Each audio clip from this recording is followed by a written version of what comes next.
Jess. And I'm Haley, and we're two of Allie's best friends from college. And before we get started, I just want to lay out a little disclaimer, which is that a bunch of the content in our speech you will have heard come up in other people's toast to Allie. We were thinking a little bit about that and ruminating on it, and I think it's a reflection of how fully Allie brings herself to her friendships and how fully she gives herself to the people that love her. Or as my husband said, sucks to go last.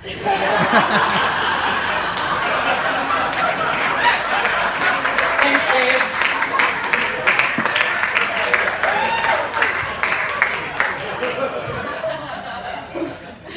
True.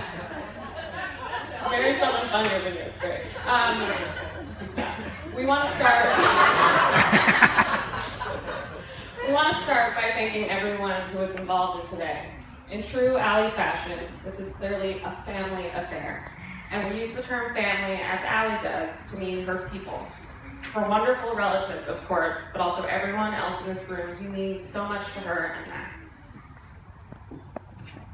It is truly a pleasure and an honor to stand up here. Allie doesn't exactly love attention. She has always shied away from throwing herself birthday parties or tooting her horn for her ridiculously impressive accomplishments. And so tonight we're just so happy to be celebrating her. And if we're being honest, it's nice to feel useful because we were not much help with the wedding planning. So Allie, as many of you know, is one of the most organized people on the face of this planet. And as someone who has often been compared to the Tasmanian devil, leaving chaos, disarray, and cookie crumbs in my wake, I was not allowed anywhere near the very detailed spreadsheets that she and Max created during the planning of this wedding, which honestly was just as well because they gave me deep anxiety.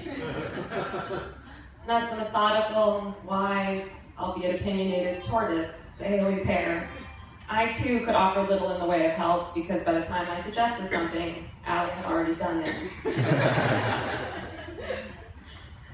But despite her dedication to order and timeliness, Allie is also a free spirit who likes to let loose.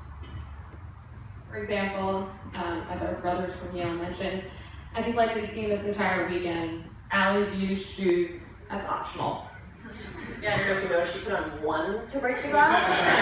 Couldn't bring herself to put the other one on.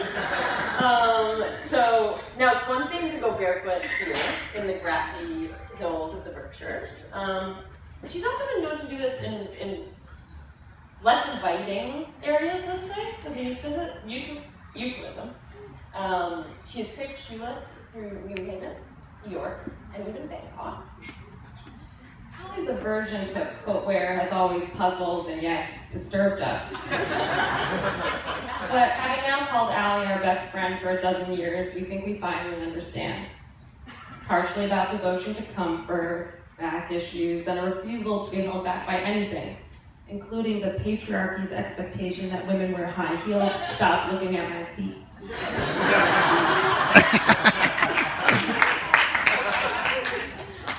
But it also speaks to Allie's resolute trust that things will work out, that she won't step on a shredder glass or slip on half-eaten a slice of cheese pizza. As native New Yorkers, this is optimism and really a faith in humanity that neither Haley nor I are capable of. But we are so happy that Allie is, so she can talk us down when we call her because we're afraid the sky is falling. And so, thankfully, Allie did put on shoes for that walk that Joey mentioned and Carol mentioned a little bit in her speech. I was actually there as well, so I just want to flesh out a little bit of the details so that you can understand just how crazy an undertaking this was. So the route was 310 miles, and part of it wound through really pretty, Thai jungle, but I would say the first entire half was just along a highway. Right in the center of Bangkok, so truckers would often go by and kind of honk at us. We got a lot of very confused stares. And she convinced 30 people, some of whom she had never even met, ever, in her life, to join. Although there was literally no way I was ever going on that walk. I'm her best friend, I wasn't there. She successfully persuaded me through numerous emails and phone calls about risk assessment and safety protocols that she was not 100% insane. And we thought about cutting that from the speech because other people have talked about it, but we just want to let it sink in again for just a second because we think it says so much about Allie's essence. She really never waits for opportunities to arise. She dreams up absolutely wild plans, brings them into reality through sheer force of will, and persuades other people to get on board. That intensity, that total giving of herself over to what she's working on and what she believes in, is also how Allie approaches her friendships. She not only carves out time for those closest to her, real, quality time, but she is willing to do the hard and not always comfortable work to make her friendships last. Allie never sugarcoats things, but somehow she manages to deliver hard truths with an unparalleled empathy, so they inspire and comfort instead of sting. She trusts that those conversations will only make things better, and so we do too. Since college, Allie and I have moved probably a combined total of 15 times, maybe more. Each time our lives change in some big way, we have a talk, typically precipitated by Allie because I don't particularly like acknowledging change. And in that talk, we essentially recalibrate our friendship. We talk about what's different, what our new schedules are, how we're feeling, and how we want, or as I have often felt, need the other person in our lives. I think many people feel like they're doing well when they have these State of the Union conversations with their romantic partners. But Max, we invented them.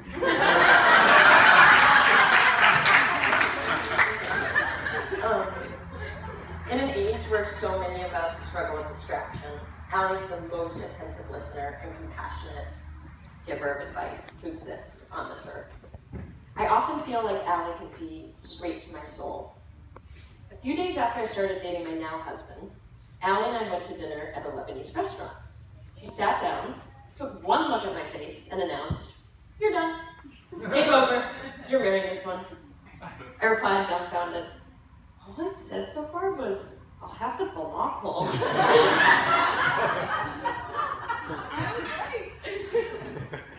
In most of the "this is what an adult should look like" categories, Allie pretty much has it down. In fact, when this wedding is over, Allie's going to make a spreadsheet of all the possible ways my life could turn out so I can effectively plan my finances. Don't get us wrong. She's not an island or a robot. Quite the opposite. Allie literally gets upset when the three of us are hanging out, and Jess and I continue our conversation without her while she grabs a glass of water and brushes her teeth.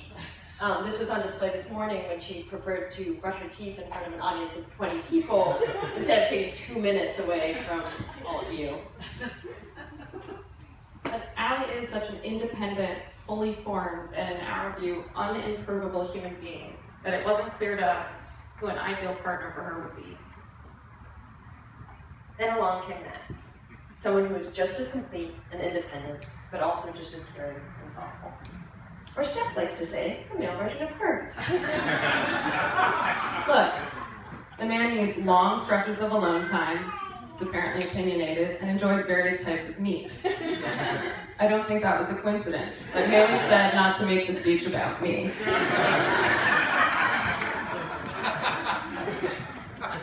So much of relationships is about making space for your partner's habits and interests and quirks, and also in your heart. Jess, for instance, has had to learn how to fold a fitted sheet. Simply crunching it into a little ball and stuffing it in the closet is no longer going to cut it. I have had to learn to do fly fishing, or at least pretend to, as I secretly got recorded. From the beginning of their relationship, Allie and Max have not only embraced their differences, but also celebrated them. Nadia mentioned a few differences, but there are more. For example, Max very quickly learned not to think about initiating a conversation with Allie until after her first cup of coffee.